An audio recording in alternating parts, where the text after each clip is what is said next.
Welcome to all the classic car enthusiasts. Just finishing off the day, a nice shower and shave and a nice beer as the sun goes down over the yard arm. So in this video I'm just showing some bits on the Red Mini and some of the bits we're doing on the XK150. We're trying to get it to a point now where we can put it on the trail and take it to a place to drive it and test it and run it around. There's a little bit in here of the water well. We have a water well outside. We don't need it, we're on mains water obviously, but we use the water well for the garden, especially in the summertime. And from the top of the tank it seems that it was 2013 I think it was put in. So it's only 6 years, in fact not even 6 years, 5 and a bit years. So we've done a few checks on it, what we can do. I'm not an electrician, neither is I'm here. But we've checked it up to the point where there seems to be no power going down to the downhole pump. So we have to bring the experts in and find out what's going on. Yeah, and I did, we put in the filler strip today in the back of the Mini, but the video was about 12 minutes long and I wanted to do it in its entirety in real time so you can see how long it takes. I've done that on a separate video. Sorry about that, but I just wanted to, I thought if anybody wants to look, we want to just see that rather than lots of other things. So yeah, Monday, Tuesday we're going to be fairly busy, and Wednesday, so I guess, hang on a sec, maybe I might do something Tuesday, because yeah, we're leaving Wednesday morning and go and get the car, and I have to get my MRI scan, which I had to cancel because of illness last time. So the next one will be Thursday. So I mean, I might do one Tuesday. We'll see. See if we've got anything to show you. Anyway, enjoy the video and catch you in the next one. Be good to each other. Bye for now. We just got all the new plants in along the side there. They're just brand new. We put them in every year. They're red colour, and we're trying this oleander in the middle for this year. See where it goes. Now we just found a problem with our well. For some reason the downhole pump's not working. But I think it's been quite a while. I think it was 8 years ago, or maybe longer, 10 years ago we replaced it. In fact the old one's still in, they just cut it off. So you can see this is a false handle. There's actually electric. We've checked the cable to it, that's okay. And then you can see, I'll come out right there, you can see there's the tank, and it seems like there's no power coming to it. This is that's full of silicone. That cable's out, isn't it? Yeah. That's full of silicone. I wouldn't think it's that, the chance of it being that slim. Nothing wrong with the plug? No, plug it's like new. The only thing we can do is open that cap up there. And then worst comes to worst, we have to disconnect it, take all the pipes off and lift it out. I don't know why they didn't take the old one out. You see the old one here? We'll pull this out.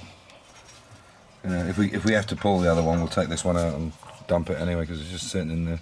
Yeah. I don't know how hard that's going to be. Maybe I'll call her. The problem is it's a bit of a specialised job, this. So maybe we just have to get them to come in again and check it, you know. If we could just check the power's not going to that, at least we know it's the top end. It's more than likely it's the bottom, yeah, the pump's seized, or it's got mud in it, or, you know, it's blocked in some way. So, yeah, never rains but it pours. There you go. So as you can see, the front, this is all new, we haven't put the badge on it yet. But what we've got to do now is I need a left-hand wiper rack. The wiper motor is the same, obviously it's mounted in the same position, but obviously you need the wheel boxes to be on the other side. Obviously in the UK they would be where them silver ones are. I've never thought about it. We put it on and then of course it won't park in the right position for a left-hand drive car, so I'll get a new wheel box for it. The old one is, where's the old one for this? Parts. Oh, there. Yeah, this is. So what we need now is this is the has to be shortened here, isn't it? Yeah.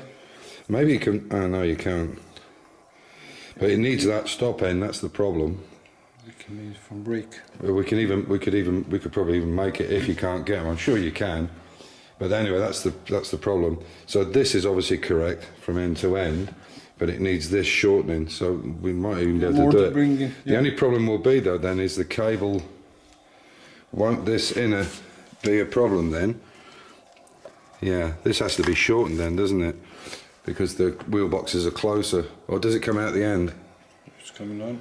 Oh, so you could have it longer at the end. Yeah, there you go. So that's just something we never really thought about. It was the same with the pedals, with the servo, but they don't need a servo. I mean, you just put your foot on and brake a bit harder. So, so this windscreen at the front's coming out again, and we're going to get a new one from Mini Spares because it just doesn't look right, you know. And the one in the back went in really well, didn't it? After we changed it, when we changed this one from Mini Spares rubber from Mini Sport, the difference is like chalk and cheese, isn't it? Really big difference. So we're going to do the same with the front, and you know, it just makes it awkward. I mean, the glass, especially with that back one, is so expensive for that, you know, that internal heating mechanism, which you can see there. It's a bit, you can just see it there and there. Yeah, obviously this is not pushed in yet because we haven't put this on. But yeah, it's just not worth messing around with it. And I mean, any screen for that matter, for the price of the rubber. So there we are. So we've kind of run out of sport because it's Easter weekend and everybody's shut. And we've been getting on, well, mainly Amir with this. So he's fitted all the brake lines into this now. You can see this has all been made. Brake line across the back, going down the front. And what I did with this flexi was, this T-piece is sitting down this way, but it's kind of doesn't look particularly nice. So I built a little bracket here. I don't know if you can see it, to make it come up right, and there's more flex in that now. It won't go up and down too much. I mean, it's only an axle, and to be honest, right now it's actually tensioning on these rear shock absorbers. To actually get these shock absorbers on, we had to use come-along straps from the axle onto here. And I noticed on a lot of these restoration jobs they're putting come-along straps until the body goes on, because obviously once the body weight's on, it's going to go down more and take some strain off these, but it just saves the strain on them. So yeah, but we did have, as I say, we had some trailer straps and they were pulling the chassis against the rear suspension. But like I say, you can see it all. I think we're only not far away now from getting the brakes bled. You see again here, this has been made, this goes all the way along the chassis. So you can see coming all the way through. It's gone onto this divider at the front. This is obviously the old style brake light switch, and then down onto the flexes here on the front. As you can see, they're not piped in yet, but we actually have pre-made pipes for that. As you can see here, this might look a bit strange. These are the new reservoirs. On the real car, they don't sit exactly where they are now, so we don't want to make them up until the body's on. But this might seem a bit Heath Robinson with the hoses between them and the master cylinders. But in fact, in 1958, this is how they came. They came with pipe and then hose, and then connecting onto the masters. So yeah, that's how they did it. So we won't be leaving it this way. What I'll be doing now is getting some quarter and go down with metal, but obviously we can't make them for this because this is not where they sit. So we'll have to do it once it's in the car. Yeah, just do it all up then. So yeah, put this dynator on. You can see that it's nicely in line. We did have to take this bracket that goes onto the engine here, we did have to elongate the holes slightly to get it to come forward. Why, I don't know, because it was on the engine, but it just needed to come forward that little bit. And I'm sure what they're doing with these dynators is they're buying junk dynamos and just using the body and then putting the internal of the alternator inside it. So, but at least it's on there. But it's extremely tight. But I'm hoping that'll slacken off. So still quite a bit of work to do. Got to put the Otter switch in here, which I say Otter switch, it is called an Otter switch, but it's the electrically operated. And then there's another temperature gauge here. Whether this one's still any good or not, I don't know. It might be. I'll give it a bit of a clean up the brass. And then we have to put a new thermostat in it. The next thing will be to put vacuum. We'll have to blank this off because this is goes to the heater normally, and this one here is the vacuum. So the vacuum will go round, around, and then on to here. So we need a vacuum hose for that. So I think we're probably, I don't know, a week or two away from getting it ready to test. Once we've got the brakes on, bleed the clutch, yeah, I think we should be okay. And some of the gauges we'll try and use, because I want to see which ones are okay, because they'll be sent away to England to be redone, these gauges, the RPM and so on. What was the mileage on it? 79,000. So yeah, we'll probably have these. To be honest, these gauges here are cheaper to buy new, not the big ones. They're better to be refurbished, and I'll put them into kilometres rather than miles an hour. The next big job is here. This is for the electric fan, as you can see it down there. Maybe it's a better shot that you can see the electric fan. So now what we have to do is put this into that top hose. So we have to cut this top hose and put it in. And as you can see inside, there's a little screw there, so you can adjust it. So the temperature will make it kick in and out as we need it. And then we can put the basic chassis wiring inside it. The only wiring that won't go into it is obviously the stuff that goes through into the body for the dashboard. But the basic wiring that goes to the back lights, that can all be put in. Yeah, and then we'll hopefully give it a test run. I know it looks silly with these Cobra seats on it, but they're only there just for testing it only.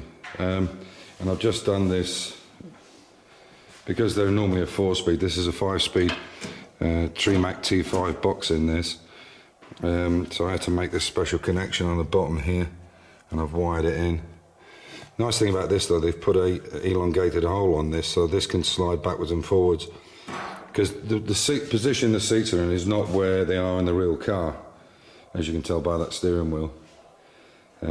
It's much lower and further back. So yeah, so there we are. So yeah, it's just going to finish up. So we're kind of jumping around a little bit, doing a bit of this, bit of that. Yeah, and I think maybe when we get a better chance we'll get a bit started on this shell as well. I'm looking forward to cutting the roof out because of this, you can see. So we'll probably cut the roof out to, I don't know, kind of that kind of all the way along.